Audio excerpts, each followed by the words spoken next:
Olá, Nuno Moreira, e muito obrigada por ter aceito o convite dos estadistas.pt. A primeira abordagem que eu gostaria de lhe fazer é associada ao facto de ter passado muitas férias durante a infância na zona de Bragança. Tenho a certeza que é uma zona que lhe diz muito e agora é candidato pelo CDS a este círculo eleitoral. Que memórias guarda desse tempo? Olha, eu desse tempo, a memória que eu guardo é que sentia uma grande distância, não é? Porque como vivia em Lisboa, era o que gostava mais de facto era a viagem. Mas depois, quando chegávamos à aldeia, eram momentos muito, muito especiais, vividos ao pé dos meus avós, não é?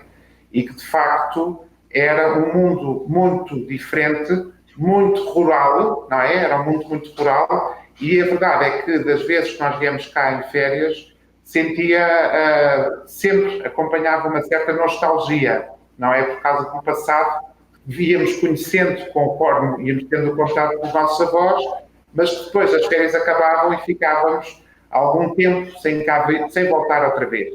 Portanto, a ideia da ruralidade de todo este território, que é imenso, é das memórias que eu recordo e que sinto que houve poucas mudanças. Portanto, em termos de paisagem, não é? Um território muito amplo e muito rural. Portanto, acho que foi bastante, apesar de todos estes anos, não é? Já tenho 46,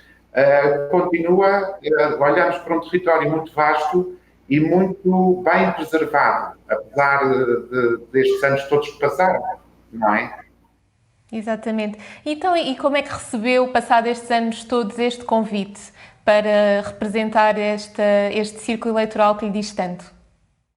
Olha, quando eu recebi o convite, evidentemente, da minha Presidente, a Assunção Cristas, não estava à espera, portanto, eu teria comentado que sentia fortes ligações a Bragança, nas vezes que falámos sobre as várias iniciativas do partido, nas quais também estou envolvido, e quando fui convidado fui surpreendido e fiquei, evidentemente, muito contente com a certeza que era um desafio que me estava a ser colocado, mas que para mim também significava como fosse o reencontro com as minhas origens e as origens dos meus antepassados, não é?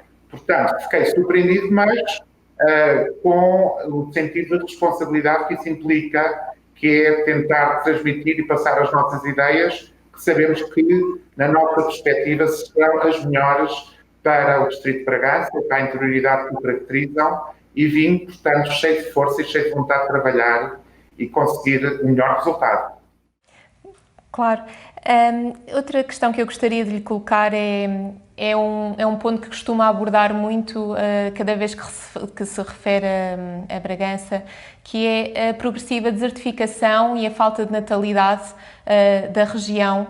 Como pensa combater esta problemática?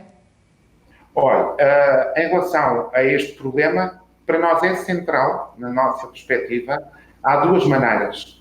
Primeiro, a parte fiscal, não é? Nós consideramos que quem vive no interior, que quem trabalha ou quem queira vir viver para o interior, por exemplo, em termos de IRS, terá que pagar metade.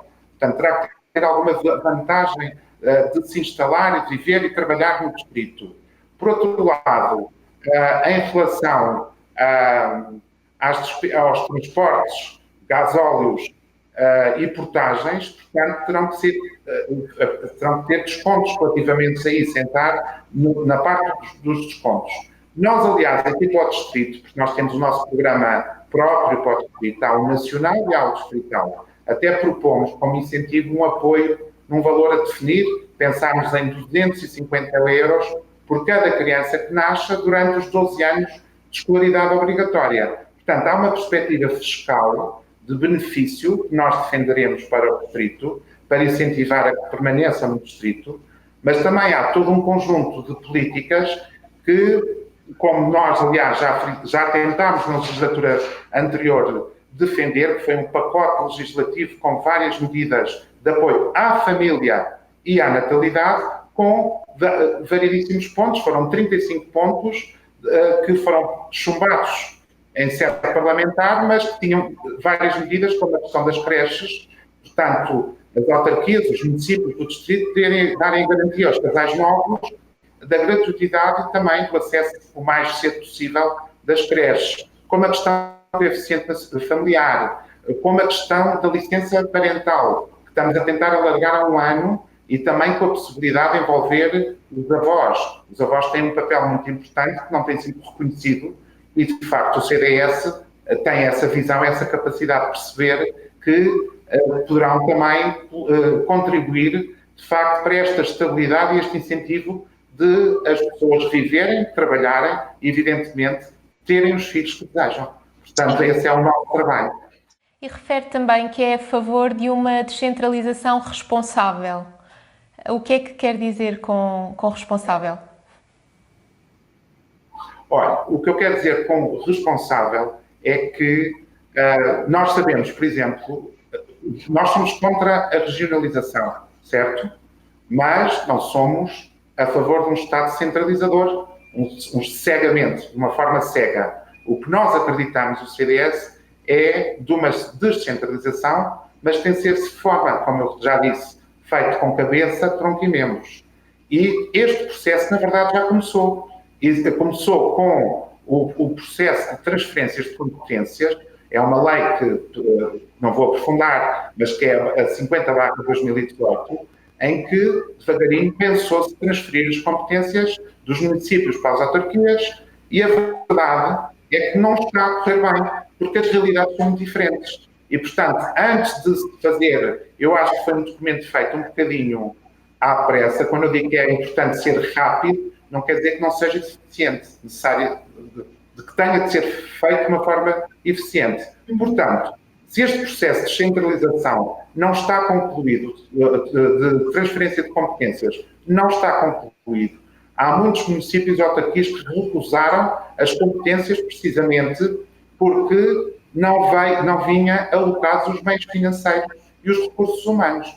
Portanto, se no processo de transferência de competências não está a ser um processo claro e há dificuldades, como é que então numa regionalização, o que é que se passaria em Portugal? Aliás, acreditamos que seria uma multiplicação de cargos políticos, um aumento da despesa pública e, portanto, com isso, um aumento de impostos. E nós acreditamos que o que nós precisamos em Portugal e também, evidentemente, em Bragança, é a redução da carga fiscal que temos sido sujeitos e com grande força nesta última legislatura, a maior carga fiscal de sempre. A falta de médicos e enfermeiros também é uma questão que preocupa muita gente da região de Bragança. Como é que propõe resolver este problema?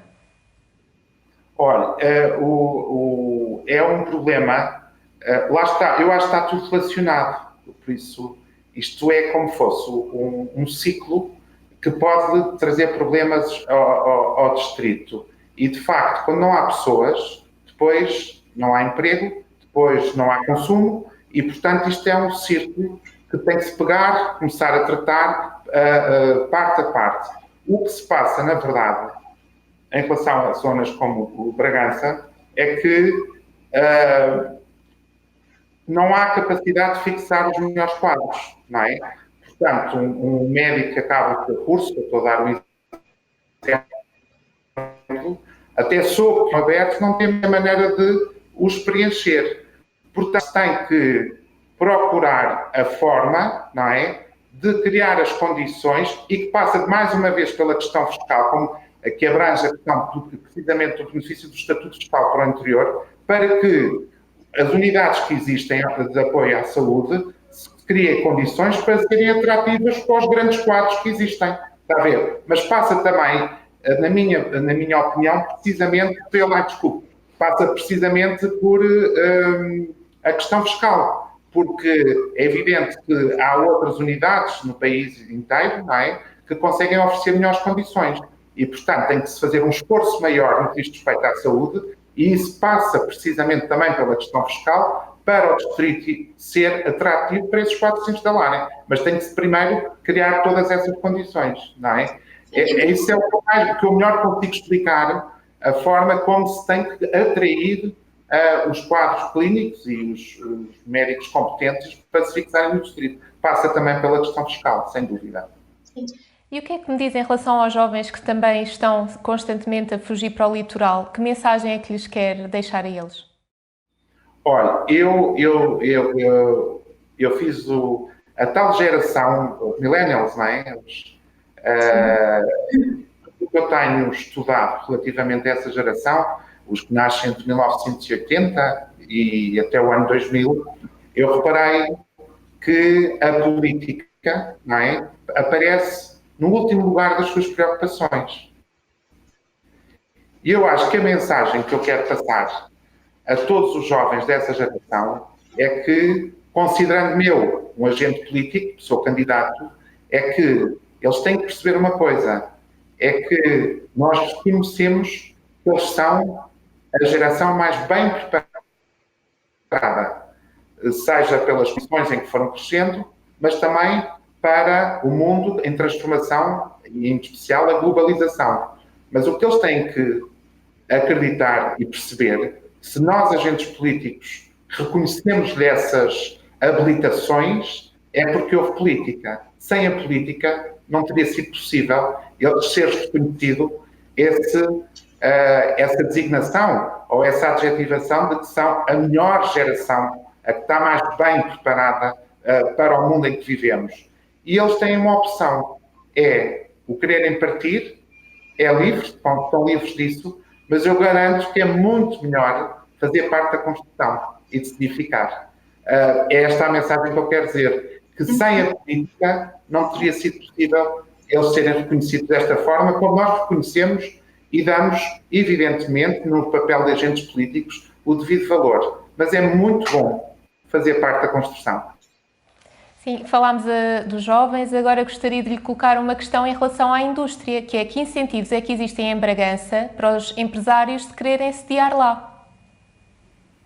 Olha, a estratégia é, em primeiro lugar, aqui para o distrito há a questão do IRC, portanto, fazer a redução do IRC para 10%, portanto, os empresários saberem que pagarão apenas 10% de IRC.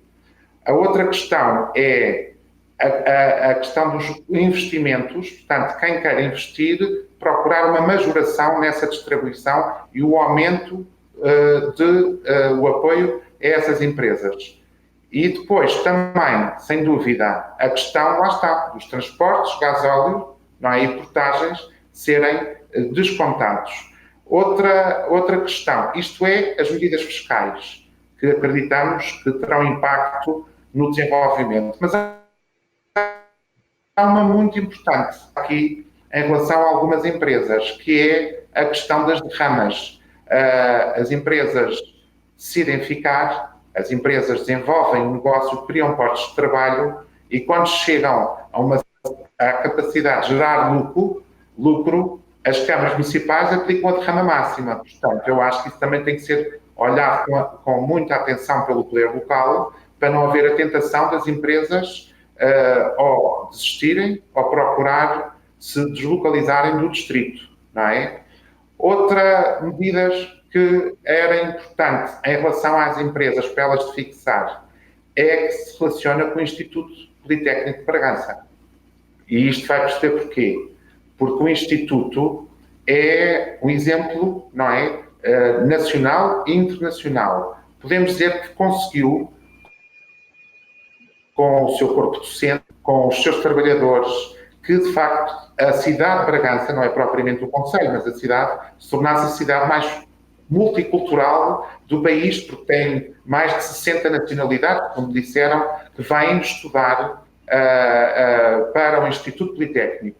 E é muito importante, e isso o CDS está disponível, que se faça uma revisão da lei dos institutos politécnicos, porque no momento em que é preciso os quadros de investigação, que são muito importantes para as empresas que se queiram fixar, há a questão dessa lei e a questão de ser reconhecidos os doutoramentos. Portanto, é evidente que uma empresa que se vai instalar no distrito, que acredite ser do melhor destino atual para e o melhor território para uma empresa se instalar. Depois, se não tem um quadro de investigação e de apoio do ensino superior, poderá não ter a facilidade de encontrar os recursos humanos que precisa, não é? Portanto, essa lei tem que ser revista também a lei do financiamento dos institutos politécnicos, não é? E que, a nível internacional, até a questão da designação, porque isto é uma lei, não sei se sabe, podemos dizer, binária. Na verdade, a universidade está mais destinada ao mundo académico, de investigação, e os institutos politécnicos, como o de Bragança, precisamente à profissionalização. A verdade é que são duas realidades diferentes, mas que têm a mesma categoria. Veja que aqui em Bragança, o Instituto Politécnico tem dado resposta, é o seu corpo de investigação, por exemplo, que dá resposta ao problema que existe em muitas áreas da agricultura. Portanto, se depois os doutoramentos não são reconhecidos, torna-se complicado. E isto eu acho que é muito importante para a fixação de empresas. Portanto, temos a área fiscal, como eu já falei, temos a questão do Instituto Politécnico, não é? Que terá que ser revista essa lei, e também temos que encontrar, na minha perspectiva, a forma de conseguir fixar empresas, porque nós vivemos numa era global, como sabe, e, portanto, com as novas tecnologias, é possível captar empresas que não precisam estar na cidade para trabalhar e para fazer o seu negócio, não é? E, portanto, temos que, eu acho, que se desenvolver, e com o apoio também do Instituto Politécnico, e não só, a criação de quadros das novas tecnologias e procurar, portanto, o cliente final. Porque para determinadas empresas, é diferente trabalhar no interior ou numa grande capital. Agora que estava a referir a questão das novas tecnologias, eu gostava também de lhe perguntar, sei que é arquivista na Santa Casa da Misericórdia em Lisboa. A desmaterialização da informação é também um tema importante no que toca à migração das empresas para as regiões mais periféricas? Em relação à Santa Casa, portanto, eu sou técnico superior de arquivo, não é? E, de facto, o trabalho de arquivo também evoluiu muito nos últimos anos graças às novas tecnologias, não é? Já temos softwares de suporte de informação, temos a forma de conseguir dar resposta ao utente que procura um determinado documento, já é de uma forma, graças às novas tecnologias, muito mais rápida e muito mais eficiente, não é? E é evidente que é isto que é a era global em que nós vivemos. E, portanto, as políticas têm que ir nessa direção e captar os quadros, as pessoas e os recursos que se adaptem ao mundo em que vivemos. Uma outra questão é se o seu pai é uma inspiração para si. O meu pai, é evidente que sim. O meu pai é uma inspiração, na medida que eu acho que nos deu a todos nós um exemplo de vida grande, mas acima de tudo o sentido de serviço, porque quando eu vi sempre o meu pai ao serviço das pessoas, seja através do mundo académico, seja através da política, e eu acho que nesse sentido ele deu-nos um grande exemplo. E é evidente que, tendo crescido num ambiente político, no sentido que a política é um serviço, chegou um momento em que eu achei que há uns anos, esta parte, que seria importante eu também dar o meu contributo. Exatamente. Quais é que acha que são os maiores desafios atuais do CDS-PP? Do CDS-PP é o desafio principal, eu acho, é contribuirmos ao máximo para a maioria de centro-direita de Portugal. Portanto, eu acho que esse é o nosso principal objetivo e para o qual estamos no terreno. Também com a certeza de que o contexto em que nós vivemos, um contexto socializante das nossas vidas, faz com que tenha criado um contexto não muito favorável, por exemplo, ao aparecimento de novas empresas que são as responsáveis pelo verdadeiro crescimento económico. Portanto, o contexto que se instalou, ou o contexto que nós temos vivido, Eu acho que não é só desta legislatura, infelizmente, eu acho que isto é desde há muitos anos, em que os contextos para a iniciativa privada, seja para quem trabalha em recibos verdes, por exemplo, ou para quem quer iniciar um investimento para um negócio, de facto, todo o setor privado vive em grandes dificuldades. Portanto, não vivem num contexto favorável. E é isso que nós temos e nós, com as nossas propostas e com o nosso programa eleitoral, queremos trazer aos portugueses essa alternativa que não tem existido. Eu acho que não tem existido, e como eu acho que quando se governa ou quando se exerce o exercício da política, lá está, no serviço, nós temos que colocar as pessoas humanas no centro das nossas preocupações. Não podemos olhar e governar como Portugal se dividisse numa fronteira entre setor público e setor privado. E eu acho que o CDS e as nossas propostas, nós temos a capacidade de perceber que todos fazemos parte de um conjunto, todos somos importantes, não é? E é isso que nós queremos transmitir, passar as nossas ideias de que nós temos propostas para todos, dirigidas de forma a criar um novo contexto que terá efeitos positivos no crescimento económico, que beneficiará todos nós. E, por outro lado, ter a certeza que com as nossas ideias nós queremos crescer ao máximo e contribuir para uma maioria de centro-direita, que é o que é preciso para o crescimento. É o crescimento, é a garantia do crescimento que Portugal precisa. E somos incapazes de olhar para o exercício do nosso trabalho são portugueses de primeira, portugueses de segunda, o confronto social, patrões e empregados. Portanto, não, nós olhamos a sociedade como um todo e que deve ser olhada sempre na perspectiva que a pessoa humana é essa que deve ter a resposta. E, de facto, nós, nas nossas propostas, demonstramos isso muito bem quando nós, para os problemas que existem, dizemos que o que nós queremos é um verdadeiro Estado social, parceria pública, privada e social. Portanto, eu acho que no CDS e as nossas propostas nós temos esta capacidade. Veja o que é que aconteceu, por exemplo, em relação ao hospital, às PPPs de Braga, não teve importância o bom serviço que prestava aos utentes, o problema é que era uma gestão privada. Nós, nessa matéria, não temos qualquer problema. Estava a servir bem os utentes e um conjunto importante da nossa população, porque é que veremos de substituir a sua administração só porque é privada?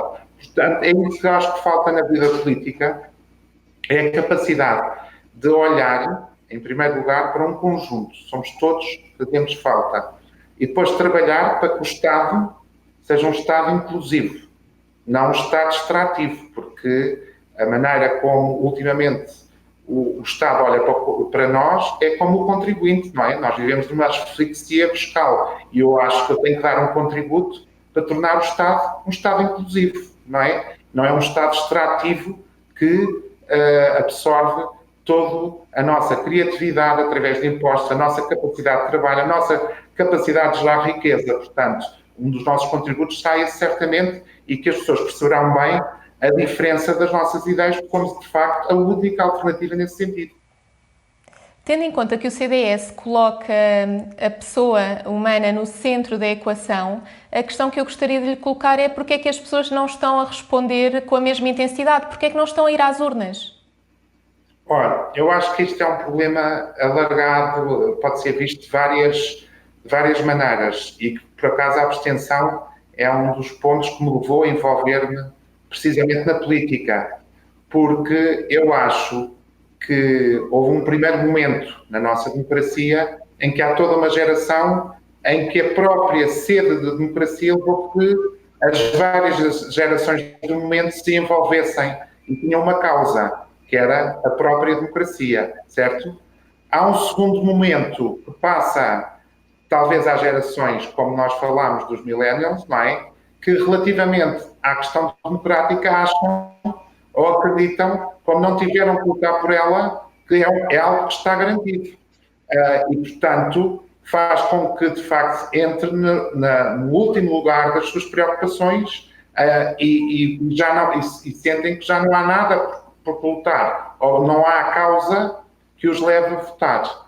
E, portanto, estão menos, como é que eu hei de explicar, atentos da importância que é o participar em debates eleitorais, porque acham que a democracia não está em causa e que tudo irá ser resolvido pela via democrática, até porque existe uma Constituição, até porque existe todos os organismos que garantem-nos a liberdade de pensamento, etc. E, portanto, eu acho que o nosso papel é apelar cada vez mais, como eu apelei aos mais novos, de que as qualidades que lhes são reconhecidas é porque existiu política. Tem a capacidade de se edificar ou diz, de acordo com a sua liberdade de escolha. E eu acho que nós temos que, como agentes políticos, tentar procurar a melhor forma, transparência e forma de expor as nossas ideias, de que vá ao encontro das respostas que eles precisam.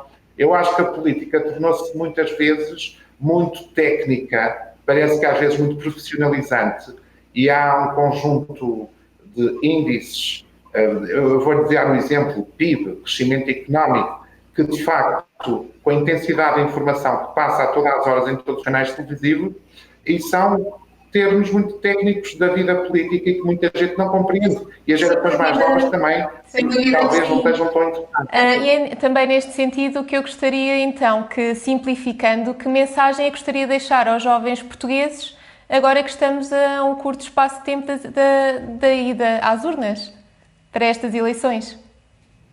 A mensagem que eu quero deixar é a primeira, de que vale a pena fazer parte da construção, de duas maneiras. Ler os programas eleitorais, é importante que leiam os programas eleitorais dos diferentes partidos e perceberem que nada daqueles que é reconhecido nas suas capacidades passa sem política. Portanto, mais vale, de uma maneira, fazer parte da construção do que deixar que outros decidam por nós. E, por outro lado, é importante também explicar que a abstenção que tem sido cada vez maior, e vimos nas últimas eleições, que no país chegou quase que, acho que em certas localidades, a 75%, não é? Que se nós queremos a transparência na política, naquilo que é criticável e que criticam, a ideia de que todos os políticos são corruptos, com a abstenção é uma forma de perpetuar a falta de transparência que pode existir na política. Portanto, quanto mais participarem, quanto mais fizerem parte da construção, melhor será, com certeza, o escrutínio, os resultados, a responsabilidade de se exercer um cargo público como, por exemplo, do deputado da Assembleia da República. E é isso que eu ultimamente tenho dito, que eu quero representar as pessoas. Não é o partido que me elege. Eu acho que esta relação... Nuno Moreira, muito obrigada pelo seu tempo e pelas suas palavras que tanto enriqueceram o nosso programa na nossa plataforma estadistas.pt, e até uma próxima. Até uma próxima, obrigado.